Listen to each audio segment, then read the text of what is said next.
dan juga cardiac output. Nah kan kalau misalkan hemoglobin ya dari darah ya, dari nilai Hb-nya berapa, saturasi oksigen yang ada di monitor. Jadi kita lihat kalau saturasi oksigennya rendah karena mungkin ada gangguan paru atau ada gangguan jantung, pasti itu akan mempengaruhi dari delivery oksigen, menurunkan dari oksigen supply. Dan juga cardiac output nih. Cardiac output itu kan nanti dipengaruhi preload, contractility, afterload. Nah, cardiac output ini juga pada akhirnya akan mempengaruhi tekanan darah. Jadi kalau misalkan kita lihat di monitor, tekanan darahnya rendah, misalnya dia hipotensi, takikardi kan karena kompensasi itu, dia hipotensi, ya itu artinya delivery oksigennya rendah. Artinya pasti ada ketidakseimbangan antara oksigen supply dengan oksigen consumption-nya. Nah, pada hasil akhirnya nanti pada tata laksananya ya kita harus meningkatkan dari oksigen supply-nya atau nanti kita menurunkan dari konsumsi oksigennya. Ya, next. Nah, ini ada beberapa faktor yang mempengaruhi kayak dari heart rate dan juga stroke volume. Jadi dalam tubuh kita itu kan ada namanya fase kompensasi. Jadi pada kondisi dia tekanan darah itu atau misalkan preload itu artinya cairannya mulai turun nih, misalkan karena dehidrasi, karena mencret. Nah, itu menyebabkan ada kompensasi itu jadi heart rate-nya mulai meningkat. Untuk mempertahankan supaya tekanan darahnya tetap normal. Nah, tapi pada satu kondisi apabila kondisi hipovolemiknya sudah terlalu berat, kompensasi sudah maksimal, akan terjadi kondisi uncompensated, tidak kompensasi. Ya pada akhirnya terjadilah kondisi hipotensi. Ya jadi kalau kita nih, misalkan kita terjadi perdarahan, kita jatuh trauma, ya tekanan darah kita nggak akan langsung turun, tapi di tubuh kita itu akan memperlihatkan heart rate-nya akan meningkat dulu, heart rate itu laju nadinya akan meningkat, tensinya masih normal, tapi pada satu kondisi sudah lebih berat, perdarahannya sudah semakin banyak, heart rate sudah maksimal, barulah tekanan darahnya itu turun. Dan pada fase akhirnya adalah terjadi betul-betul tidak ada kompensasi sama sekali, akan terjadi cardiac arrest. Nah, heart rate ini dipengaruhi oleh ada dipengaruhi oleh sistem saraf otonom, hormon gitu. Nah, sedangkan kalau stroke volume, nah kita lihat ada komponennya, ada preload, contractility, dan afterload. Kalau preload itu jadi sebelum jantung, artinya kalau sebelum jantung itu cairan yang menuju jantung, nah itu dipengaruhi oleh venous return. Venous return artinya kalau yang pengaruh preload itu adalah jumlah cairan yang ada di pembuluh darah. Jadi itu yang dinamakan dengan preload. Nah, kemudian contractility ya artinya kontraktilitas jantung. Jadi ya dia yang mempengaruhi komponen dari kontraksi jantung itu sendiri. Nah, kemudian afterload yaitu setelah jantung. Jadi pembuluh darahnya dia bisa vasodilatasi atau vasokonstriksi. Misalnya kalau pada kondisi sepsis itu kan akan terjadi pelebaran pembuluh darah, itu afterload-nya akan turun karena terjadi vasodilatasi. Nah, ujung-ujungnya ini akan mempengaruhi dari stroke volume. Nah, kalau misalkan kondisi stroke kardiogenik nanti ada dibahasnya di belakang, stroke kardiogenik dia akan mempengaruhi contractility. Jadi nanti yang akan kita perbaiki adalah kontraktilitasnya, bukan preload-nya. Dan begitu pula kalau shocknya perdarahan, yang akan kita perbaiki adalah preload-nya, bukan dari kontraktility atau bukan afterload-nya. Ya, next. Patofisiologi dari delivery oksigen ya tadi ya, kalau terjadi penurunan oksigen delivery atau supply, artinya ya mungkin tadi kan komponen ada Hb, ada saturasi, ada cardiac output. Ya pastinya yang menurunkan dari penurunan delivery oksigen adalah penurunan Hb, bisa karena perdarahan atau karena anemia kronis atau karena penyebab-penyebab lain yang menurunkan dari hemoglobin. Memang batasnya sebetulnya yang tolerable itu yang dapat ditoleransi itu kalau untuk usia muda dari 1 tahun sampai 64 tahun itu batasnya adalah di 8 atau hematokrit 24. Tapi kalau pada usia lebih tua atau memang ada kondisi coexisting seperti cedera kepala atau gangguan sistem saraf pusat, Hb targetnya adalah 10. Nah, kalau di bawah 10 artinya dia sudah menurunkan supply. Tapi kalau usia muda, kalau masih Hb-nya 9 misalnya, Ya, sebetulnya dia masih ditoleransi, artinya dia belum sampai tahap menurunkan dari delivery oksigen. Jadi itu harus dibedakan ya antara tiap kelompok. Selanjutnya ada penurunan saturasi oksigen di atau arteri, ya ini bisa karena hipoksemi atau hipoksia ya karena gangguan dari sistem respirasi. Dan yang ketiga penurunan cardiac output ya tadi ya kalau ada perubahan heart rate, misalnya kalau heart rate-nya irregular karena aritmia, nah itu kan nantinya dia akan mempengaruhi cardiac output atau mempengaruhi blood pressure dan mempengaruhi dari aliran baliknya juga gitu, makanya itu bisa mempengaruhi cardiac output. Nah, kalau penurunan stroke volume ya itu tadi preload, contractility, dan afterload. Nah, punya buat contoh-contohnya ya, kadar KB, anemi, saturasi itu semuanya ini pasti gangguan paru nih kalau saturasi. Kemudian kalau heart rate biasanya karena aritmia atau bradikardi atau takikardi.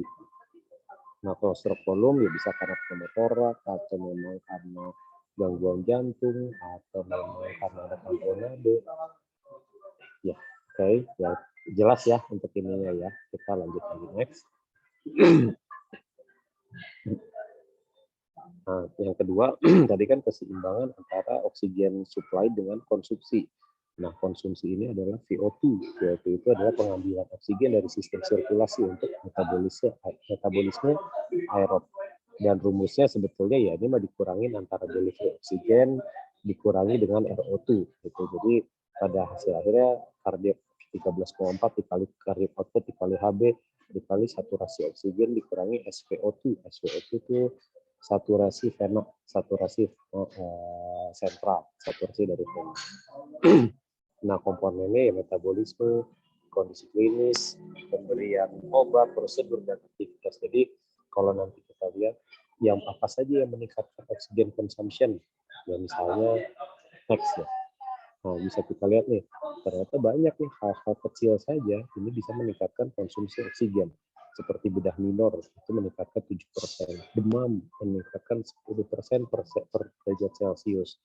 Jadi kalau nilai normal 36 misalnya, terus suhunya 40, artinya dia meningkatkan suhunya 40 derajat, artinya dia meningkatkan oksigen consumption sampai 40 derajat, 40%. Kemudian agitasi, kemudian work of breathing, itu kalau kita pakai hipno ya, nafasnya cepat, ya itu meningkatin oksigen consumption sampai 40%.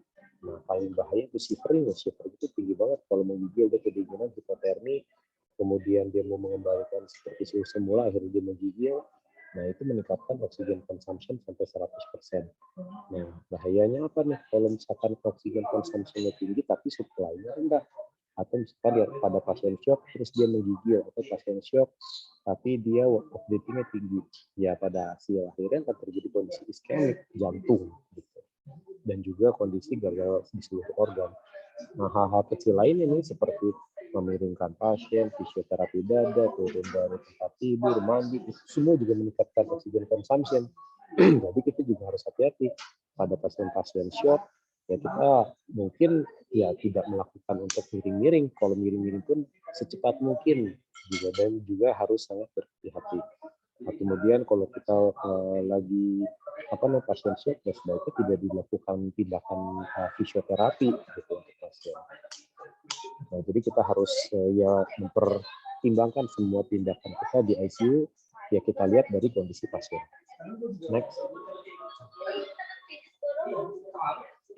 Nah, kalau penurunan VO2, nah kebalikannya ya. Kalau kondisi hipertermi menaikkan, kalau hipotermi dia menurunkan. Nah, 10 derajat ya sesuai. Makanya pada pasien-pasien yang cedera otak traumatik misalnya, ada namanya terapi hipotermi. Nah, itu tujuannya untuk menurunkan dari oksigen consumption. Kemudian dilakukan tindakan anestesi dan juga ventilasi mekanik di intubasi pasang ventilator, itu juga menurunkan oksigen consumption karena nafasnya itu dibantu oleh mesin, sehingga ya konsumsi oksigennya atau energi yang dibutuhkannya jadi lebih sedikit karena nafasnya itu dibantu. Next.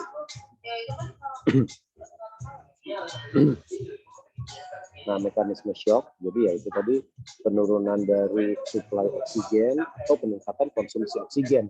Yang tadi saya jelasin ya, jadi ketidakseimbangan antara suplai dengan oksigen consumption. Nah, pada tahap lebih lanjut, dia akan terjadi hipoksia di tingkat sel. Di tingkat sel hipoksia kurang oksigen, makanya masuk metabolisme anaerob.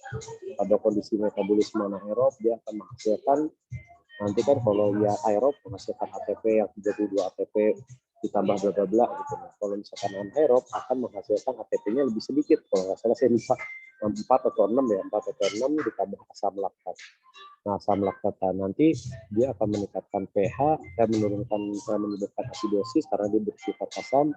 Akhirnya terjadi regulasi pH intraseluler yang tidak adekuat gitu.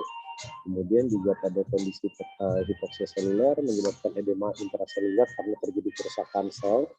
Nah, terjadilah kebocoran intrasel ke rongga ekstrasel. Makanya kalau yang pasien-pasien shock lama atau pasien critically ill, biasanya pasiennya bengkak-bengkak badannya ya karena terjadi peningkatan permeabilitas kapiler. Nah, level sistemik begitu dia makin asam terjadilah asidosis metabolik. Pada kondisi asidosis metabolik, pembuluh darah itu akan vasodilatasi. Pada akhirnya kalau vasodilatasi, preloadnya akan menurun, afterloadnya juga akan menurun. Pada akhirnya ya terjadilah gangguan blood flow, gangguan dari tekanan darah, tensinya akan turun. Next.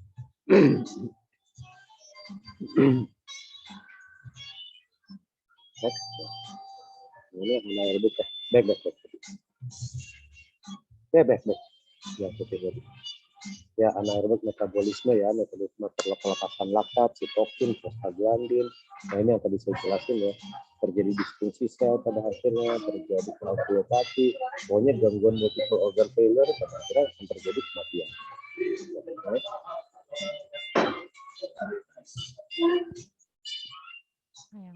Nah, ini disfungsi organ pada shock. Jadi ya organ apa saja yang bisa terjadi organ failure?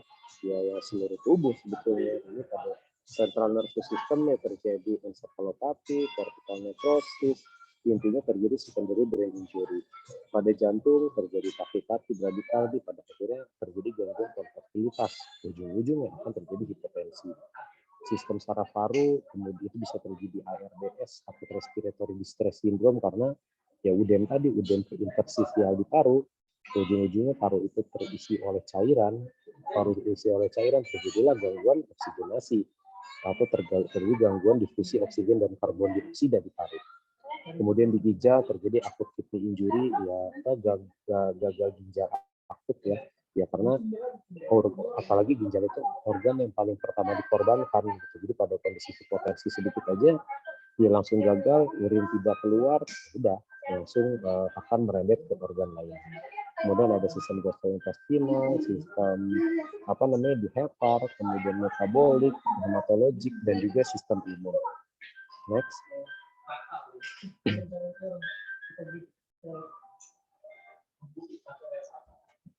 Next. Ya, apa saja yang bisa terjadi pada shock? Itu tadi pastinya akan terjadi perubahan hemodinamik. Awalnya takikardi, kemudian pada fase yang sudah tidak terkompensasi akan terjadi kondisi hipotensi. Nah, jadi kalau pasien takikardi itu kita juga jangan langsung wah ini pasti nyeri nih, kita kasih analgetik. Nah, kita harus aware bisa saja takikardi itu disebabkan karena dia masuk ke threshold, dia sedang mengkompensasi kondisi insufisiensi dari jantungnya tersebut. Jadi kita harus yang pertama kita pikirkan sebelum nyeri adalah kita memikirkan ini ada loss nggak ya, ada penyebab lain nggak ya, ada perdarahan mungkin, atau gangguan jantung, kita lihat dari sesak apa enggak pasiennya.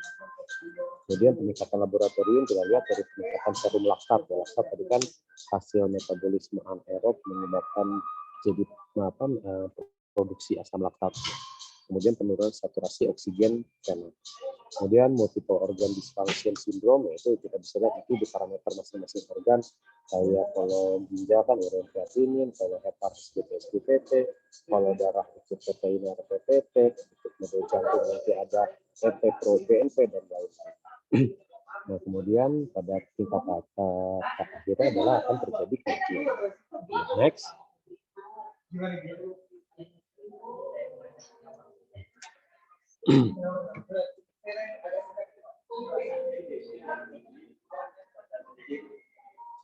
Nah, kemudian sorry ini suara saya agak ini ya, background saya agak ramai soalnya saya lagi di tempat ini, di tempat rapat lagi banyak orang. Ya, tadi slide yang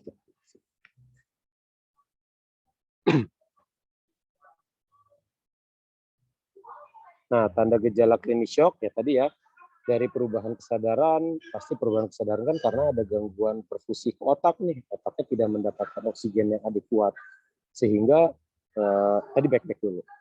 Ya, terjadilah gangguan kesadaran, makanya karena otak tidak mendapatkan oksigen, kesadarannya semakin menurun.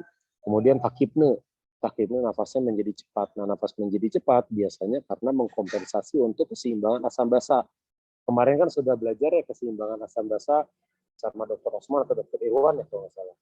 Nah, jadi pada kondisi metabolik yang berat, asam laktat itu menghasilkan asam laktat. Asam laktat itu kan bersifat asam. Nah, untuk kompensasinya makanya tubuh itu mengeluarkan CO2 atau menurunkan CO2 untuk menyeimbangkan supaya AGD-nya atau pH-nya itu tetap normal lagi. Makanya nafasnya menjadi cepat. Itu yang dinamakan dengan Kussmaul sign. Jadi nafas cepat itu belum tentu karena masalah nafas, tapi bisa jadi karena mengkompensasi kondisi metabolik yang berat akibat ya dari hipoperfusi tadi. Kemudian takikardia kompensasi ya, ini karena kompensasi dari adanya tekanan darah atau ada kompensasi dari penurunan preload atau kontraktilitas. Dan kalau udah tidak terkompensasi terjadi hipotensi. Nah, kemudian kalau memang sudah terjadi kegagalan organ lain, ya terjadi oliguria ini pada organ ginjal, kemudian pada organ di kulit itu terjadi ekstremitas dingin karena terjadi vasokonstriksi di perifer. Dan dari laboratorium kita lihat ya hiperlaktatemi, meningkatnya produksi asam laktat. Ya, next.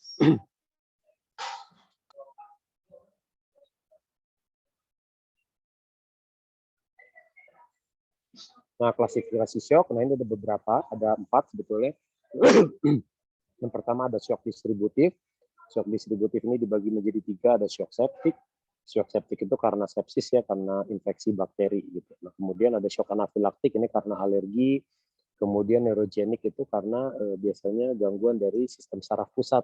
Biasanya karena spinal shock, jadi pada pasien dengan spinal cord injury, nah dia terjadi shock, ini shocknya distributif. Nah, apa itu distributif? Nah, distributif itu dia pembuluh darahnya itu dia menjadi vasodilatasi. Vasodilatasi itu melebar. Akhirnya tekanannya menurun. Nah, itu sehingga tidak bisa mendistribusikan cairan ke seluruh tubuh. Makanya dinamakan dengan shock distributif. Kemudian ada shock hipovolemik. Hipovolemik dibagi 2 jadi shock hemoragik dan non hemoragik. Kalau hemoragik kan perdarahan. Kalau non hemoragik itu karena diare biasanya yang non perdarahan.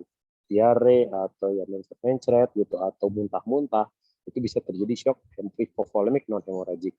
Kemudian ada shock obstruktif. Obstruktif ini karena emboli misalnya atau misalkan karena pneumotoraks. Nah, kalau emboli kan dia menyumbat pembuluh darah di arteri pulmoner sehingga karena tersumbat aliran darah itu menjadi terhenti, ya makanya preloadnya menjadi menurun, kemudian afterloadnya juga menjadi menurun, akhirnya kontraktilitasnya diastolic volume juga menjadi menurun sehingga cardiac outputnya akan turun. Dan yang terakhir adalah shock kardiogenik, ya ini karena gangguan dari kontraktilitas jantung. Next.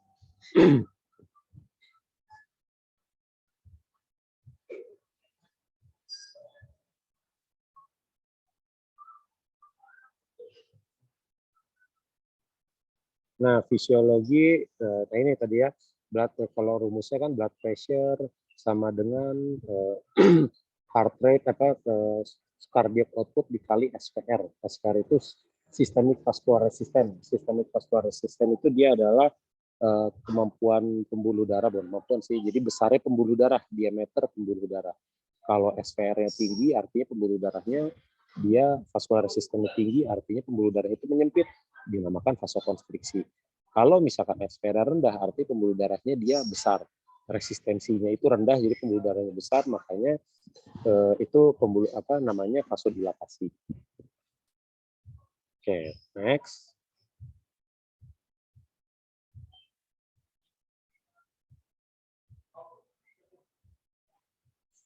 Nah, blood pressure, rumusnya blood pressure sebenarnya cardiac output dikali SVR. Nah, cardiac output sendiri itu komponennya adalah heart rate atau laju nadi dikali stroke volume.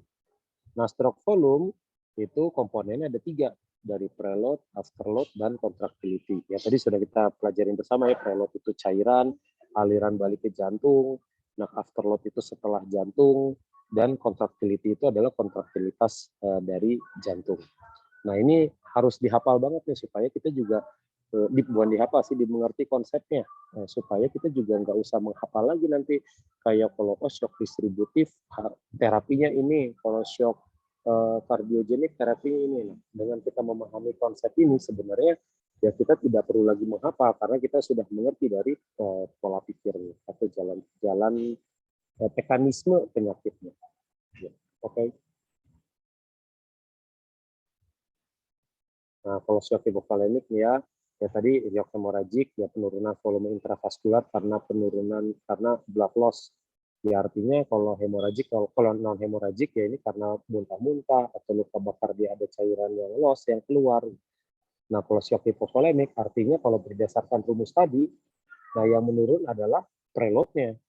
Nah, contractility dan afterloadnya dia bagus. Otomatis yang harus kita isi, yang harus kita tata laksana adalah dari si preloadnya dengan memberikan cairan.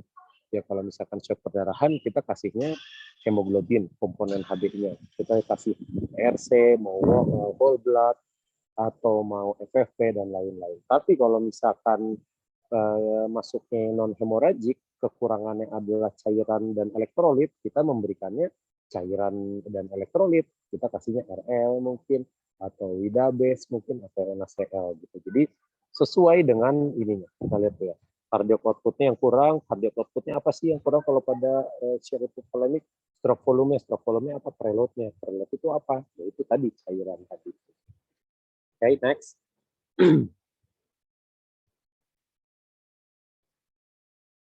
Shock kardiogenik ini disebabkan oleh kegagalan pompa jantung, penurunan cardiac output ya bisa karena kardiomiopati, aritmia, kemudian ada gangguan mekanik juga. Nah kalau kita lihat lagi next.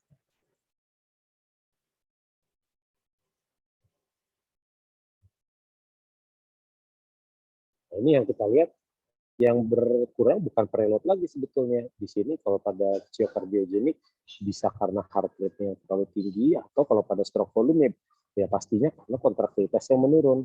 Jadi kita terapinya adalah kita memberikan obat-obat untuk meningkatkan kontraktilitas. Ya contohnya dobutamin. Ya mungkin yang kalau yang kerja di ICU pasti hafal ya dobutamin. Nah jadi tapi kalau pada pasien kardiogenik shock kita justru tidak boleh memberikan cairan karena kontraktilitas jelek, cairannya malah mungkin jadi overload gitu. Makanya semua pasien shock itu jangan langsung kita kasih cairan, tapi kita harus mengakses dulu apa sih sumber penyebab dari shocknya tersebut. Karena antara terapi shock kardiogenik sama hipovolemik itu sangat bertolak belakang. Oke, next.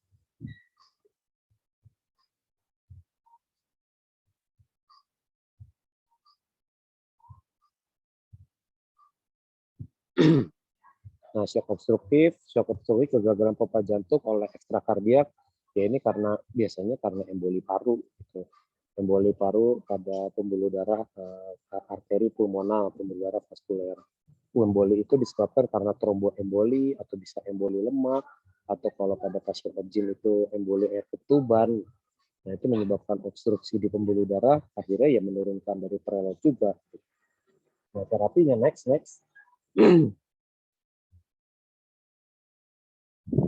Nah, ini kalau yang emboli ini sebetulnya yang berkurang adalah cardiac output pastinya. Stroke volume akan menurun. Stroke volume menurun ini karena afterload-nya yang terlalu tinggi, kemudian pastinya dia akan mengganggu dari kontraktilitas walaupun tidak selalu. Bisa juga kontraktilitasnya sebetulnya normal, tapi bisa juga terganggu. Kemudian preload-nya juga sebetulnya jadi terlalu tinggi malah. Preload terlalu tinggi karena biasanya kalau shock obstruksi, jantung kanannya itu dia akan tersumbat nih. Jadi setiap embolus itu dia akan menyumbati jantung kanan, begitu jantung kanan tersumbat, aliran balik ke jantungnya menjadi tekanannya menjadi sangat tinggi. Makanya sebetulnya preloadnya malah jadi tinggi. Jadi kita tidak boleh memberikan cairan juga sebetulnya. kecuali memang pasien tersebut hipovolemik, ada tanda-tanda hipovolemik. Nah, sebetulnya kalau pada yang emboli paru ini atau shock distributif, utamanya adalah di afterload-nya. Nah, terapinya nanti ya kita menghilangkan embolinya, kita memberikan antikoagulan, pengencer darah. Oke, next.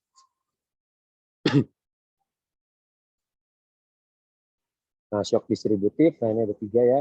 Shock sepsis, anafilaktik, neurogenik. Nah, ini mekanismenya sebetulnya ujungnya sama saja. Pada akhirnya akan terjadi vasodilatasi perifer yang berat, tapi penyebabnya berbeda. Kalau sepsis karena bakteri, shock anafilaktik karena reaksi antigen, reaksi antibodi terhadap tubuh, terjadi pelepasan histamin, makanya terjadi vasodilatasi hebat. Shock neurogenik itu dia di sentral. Di sentral itu kan ada pusat sistem saraf otonomnya itu yang kena, yang rusak, sehingga terjadilah kondisi vasoplegi. Vasoplegi itu pembuluh darahnya menjadi vasodilatasi yang hebat. Next.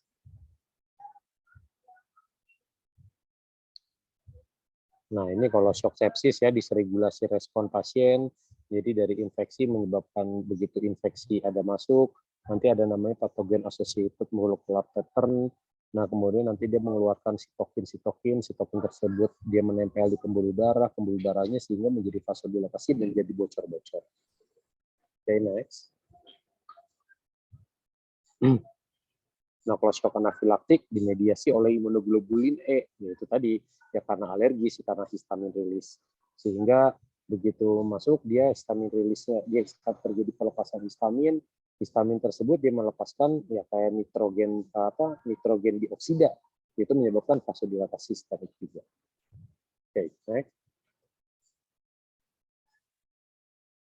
Nah, shock neurogenik ya ini di tingkat sentral ya, si gangguan jalur otonom, sehingga ya otonom itu kan menjaga pembuluh darah untuk vasokonstriksi, vasodilatasi. Nah, karena itu rusak, akhirnya dia terjadi vasoplegi, dia terjadi vasodilatasi yang hebat. Gitu. Makanya ya terjadi gangguan distribusi seluruh tubuh. Nah, apa yang kenanya? Kenanya cardiac output dan SVR-nya. Kalau cardiac output-nya nanti di stroke volume di preload-nya, karena begitu terjadi vasodilatasi hebat, aliran balik ke jantungnya juga jadi turun. Nah, kemudian SVR-nya juga pastinya akan langsung turun karena terjadi vasodilatasi sistemik. Next.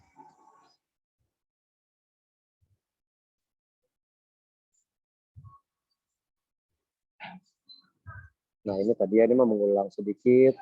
Ya kalau hipovolemik, ya cardiac output-nya turun, sistemik vascular resistance naik, ya SVR naik memang karena kompensasi. Kalau kardiogenik, cardiac output-nya turun, sama juga sih pada sistemik vascular resistance naik juga karena kompensasi. Kemudian kalau distributive shock, sistemik vascular resistance yang turun. Tapi semua shock pada kondisi dia sudah asidosis berat, sistemik vascular resistance pasti akan menurun. Oke, next.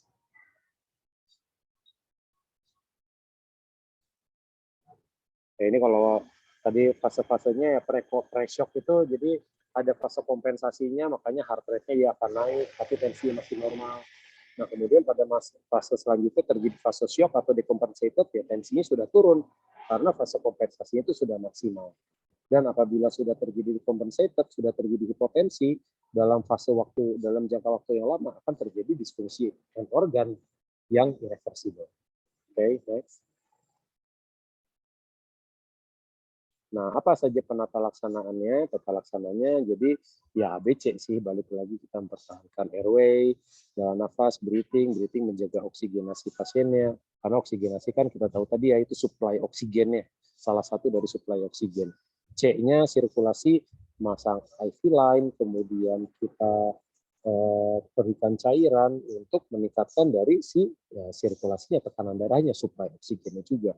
Dan terakhir kita melakukan positioning sama monitoring. Positioning jadi kalau terjadi shock posisinya, kalau shock hipovolemik posisinya sebisa mungkin datar, mungkin malah lebih baik kalau kakinya itu di atas. Kenapa kakinya di atas? Karena kalau kakinya di atas, ya itu akan meningkatkan dari venous return, meningkatkan dari preload. Karena aliran darah dari kaki itu akan masuk ke jantung. Nah, kalau misalkan dia shock kardiogenik, justru kebalikannya. Posisinya itu dia harus head up. supaya menurunkan dari preloadnya karena kontraktilitasnya yang menurun. Nah, monitoring sesuai dengan yang tadi ya, tekanan darahnya, laju nadinya, penilai asam laktatnya, gangguan organ-organ tubuh lainnya seperti urin kreatinin dari laboratorium. Oke, next.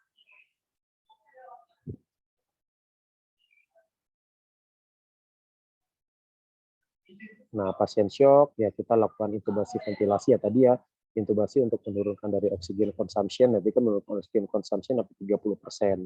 Kemudian mencegah supaya tidak terjadi hipoksemi, kemudian proteksi jalan nafas, kemudian kita selanjutnya asesmen dari cardiac output, kita lihat tekanan darahnya, nadinya, kemudian apakah ada capillary refill time-nya gimana, apakah urinnya gimana.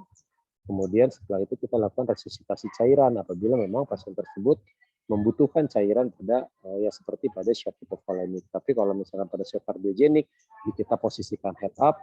Selain posisikan head up, ya mungkin kita bisa memberikan obat-obatan lain. Ya mungkin ya kita mengkonsultan ke dokter jantung untuk menurunkan dari preload. Oke, next. Ya tata laksana sesuai etiologi ya. Nah, ini kalau shock hipovolemik, resusitasi cairan, bila terdapat sumber perdarahan segera hentikan, jika diperlukan ya berikan transfusi darah dan juga berobat. Oke, next.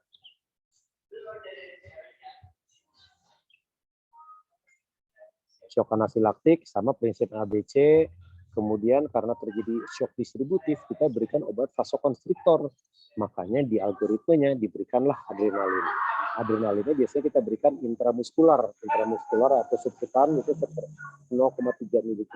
Setelah itu kita pasang IV akses, kita berikan obat-obatan antihistamin atau kortikosteroid. Antihistamin itu seperti difenhidramin, atau kita juga bisa memberikan kortikosteroid seperti methylprednisolon atau juga dexamethasone. Ya, oke, next. Nah, shock neurogenik ya sama, neurogenik kan karena terjadi distributif juga sebetulnya, ya pastinya kita posisikan kepala lebih rendah dari kaki, gitu. Jadi reverse trend, posisi Trendelenburg. Terus kemudian kita ABC juga, kita bantu nafasnya apabila memang terjadi distress nafas, kemudian pastikan kecukupan cairannya karena distributif itu kan preloadnya yang turun, ya kita harus berikan cairan tambahan, ditambah memberikan obat-obatan vasopresor. Vasopresor karena kan terjadi distributif shock, vasodilatasi, berarti kita harus memberikan obat yang menyebabkan vasokonstriksi, yaitu norepinephrine atau adrenalin. Next. Nah, shock sepsis. Nah, shock sepsis ini cukup kompleks ya. Ya, itu nanti bisa kita baca aja. Shock sepsis itu nanti kita memberikan cairan dulu di awal sebanyak 30 cc per kilo, apabila tidak cukup, ya apabila tensi tidak naik, kita inisiasi vasopresor dengan kita melihat dari kadar laktatnya. Tapi yang paling utama adalah kita memberikan antibiotik di awal untuk segera kita menghentikan dari sumber kuman penyebabnya, dari kuman patogennya. Atau kita melakukan source control apabila memang ada sumber infeksi dari tubuh. Oke, next.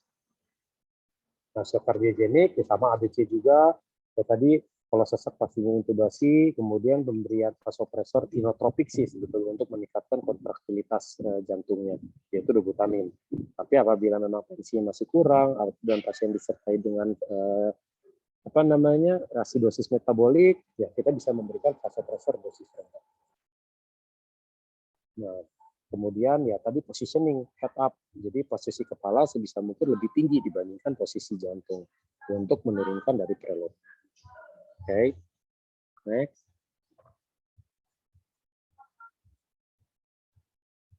Jadi ya untuk kesimpulan semuanya nih, ya sebetulnya kita memastikan dulu etiologi dari shocknya, bisa karena hipovolemik, apakah karena distributif, kardiogenik, atau penyebab lainnya. Kemudian ya kita mengkoreksi sumber penyebabnya, kalau sepsis kita beri antibiotik, hipovolemik kita berikan darah atau cairan, kalau anafilaktik kita berikan obat vasokonstriktor, kalau kardiogenik kita memberikan support ventilasi dan juga memberikan obat-obatan inotropik agent.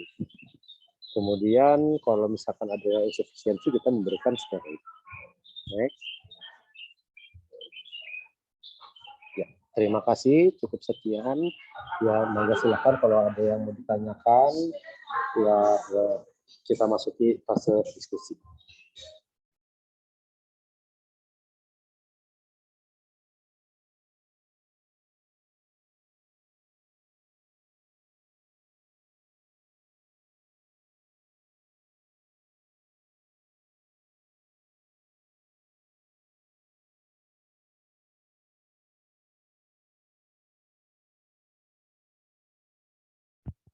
Dok, izin bertanya, Dok. Silakan.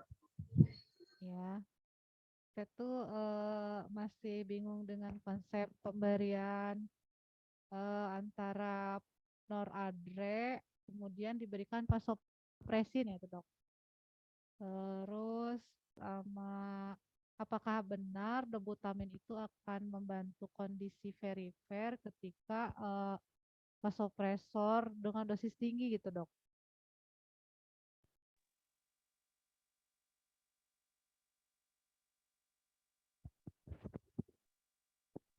Punten, apakah suara saya terdengar, Dok?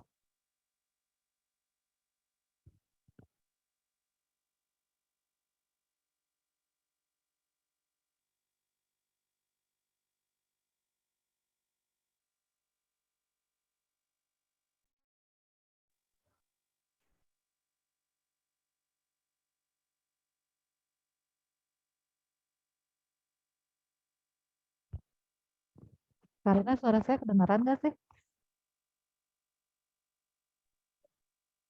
Dengeran teh. Oh iya, sip. Terdengar teh.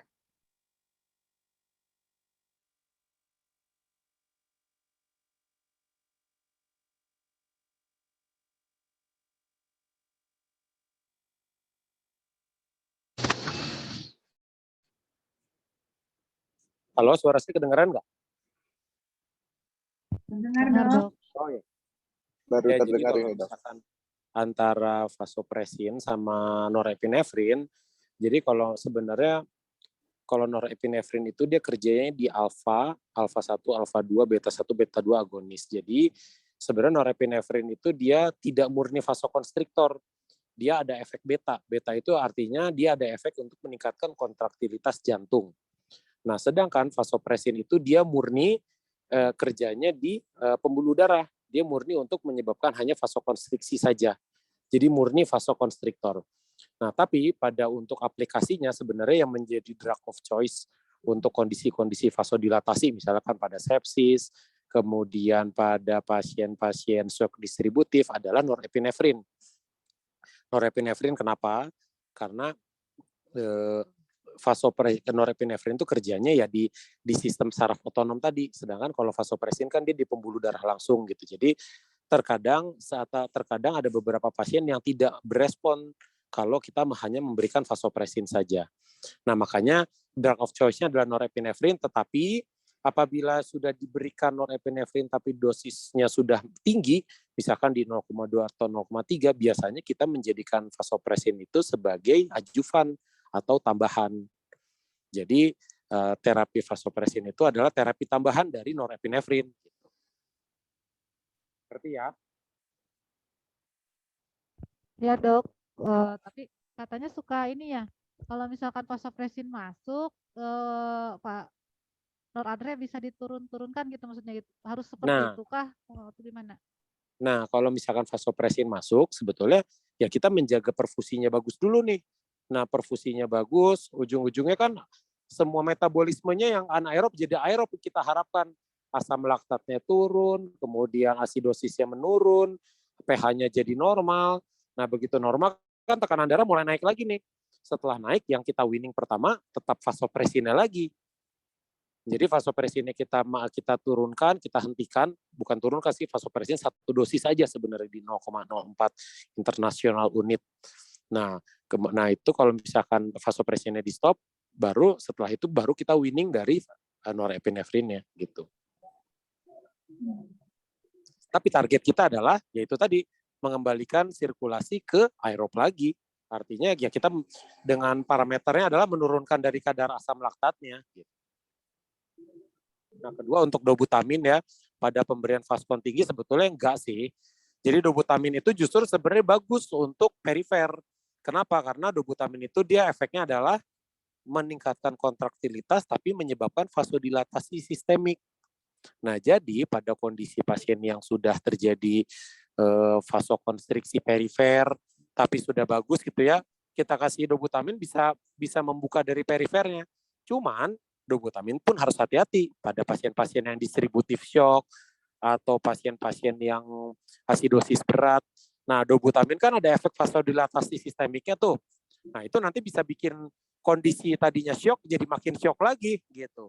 Makanya dobutamin biasanya kalau pada pasien yang distributif shock atau septic shock yang gitu-gitu, dobutamin diberikan setelah kita memberikan vasopresor yaitu norepinefrin.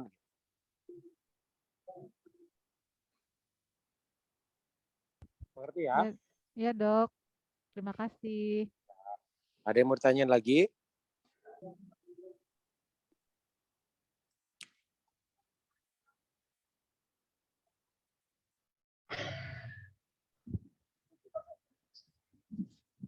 Izin dok.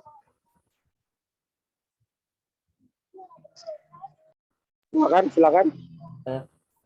Maaf dok, kalau ini ada waktunya nggak dok dari tadi fase pre-shock ke shock kemudian ke kematian jaringan gitu dok?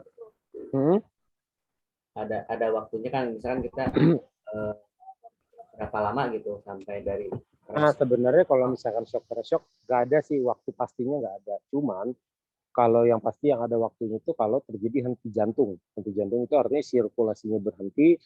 Nah, itu 15 menit.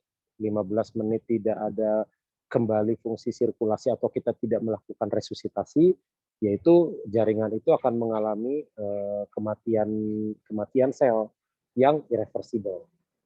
Tapi kalau misalkan dari kondisi pre-shock atau shock itu tidak ada waktunya. Karena setiap orang kondisinya beda-beda. Nah, jadi yang kita lihat adalah parameternya. Ya parameter itu tadi dari nilai gagal organnya itu sendiri gitu. Dari hasil-hasil laboratoriumnya. Tapi kalau waktu pasti itu tidak ada. Ya, terima kasih dok. Ya.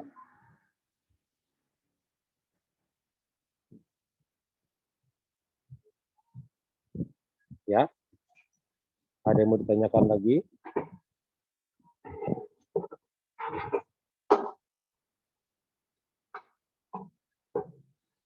Dok, mau bertanya. Ya. Ya. Saya mau bertanya pada fase pre-shock, selain HK, apalagi yang bisa kita kaji dok? Karena kalau misalnya pada fase pre-shock ini, kita baru sadar pasiennya shock ketika udah terjadi penurunan tekanan darah, memang dok. Nah, udah terjadi decompensated ya. Nah, jadi sebetulnya bisa kita kaji ada yang lain, yaitu tadi vasokonstriksi perifer. Vasokonstriksi perifer itu seperti akralnya mulai dingin, tapi tensi masih normal nih. Kemudian pasiennya mulai keringetan, seperti keringet dingin sih, keringet dingin. Kemudian karena suhunya semakin turun, kan keringet itu untuk menurunkan suhu kan. Nah, suhunya mulai turun karena mekanisme untuk mempertahankan suhu ini sudah mulai hilang. Kemudian kita lihat dari mukosanya juga mulai semakin kering kalau untuk pasien-pasien dehidrasi gitu. Nah, itu adalah fase-fase dari pre-shock. Tapi kalau memang sudah sampai di hipotensi mah ya sudah terlambat sih. Ya dok, terima kasih. Ya. Punten, ini kayaknya saya mau mulai lagi nih si rapatnya. Jadi mungkin saya udahin dulu, atau kalau mau ada yang ditanya nanti ke dokter Dion aja ya, ke asisten saya dulu. Gak apa-apa ya? Baik dok. Ya, sayanya udah dipanggil, punten pisan. Ya, mungkin itu dulu. Nanti kalau ada yang mau ditanya silahkan sama dokter Dion. Tapi kalau nggak ada ya kita tutup aja ininya. Ya. Baik. Terima kasih dok. Punten pisan ya, terima kasih ya. Mari.